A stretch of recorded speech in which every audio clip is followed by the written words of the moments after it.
West Africa now, where Senegal is trying to position itself as a center for Islamic finance in West Africa. The country has about 52% of its population being Muslim, and the government there is pursuing legal changes that will enable the first sale of sukuk or Islamic bonds. With the details, here's CCTV's Desiree Canon.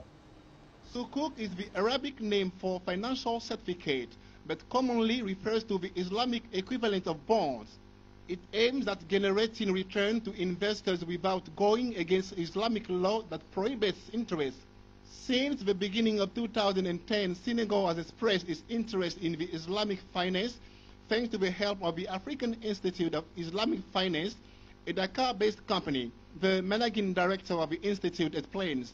We do a lot of advisory and training work throughout Africa. We do business in Nigeria, with the English-speaking Africa and French-speaking Africa. We conducted seminars in Nigeria, in Mauritania, in Togo, and recently in Gambia to advise the central bank and the government to change their regulations to attract Islamic finance funds and to develop the Islamic finance industry. The third Islamic Forum was recently organized in Dakar, Senegal, and it focused on 3 main areas: to know how Islamic finance can finance the agriculture in West Africa, can Islamic finance help develop the infrastructure of West Africa, and the third one was the microfinance. According to the Islamic bond expert, the microfinance is very developed in West Africa, but the high interest rate is a big problem.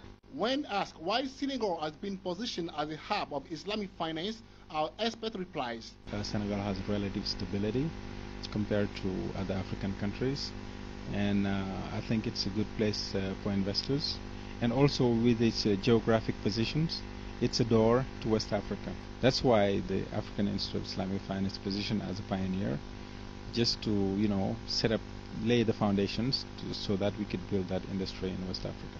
Senegal still needs to adjust its policies to be able to sell debt that complies with Islamic ban on interest after postponing a plan last year to sell such bonds, says Mr. Lamine Mbacke, the managing director of the African Institute of Islamic Finance. Desiree Canon, CCTV, Dakar, Senegal.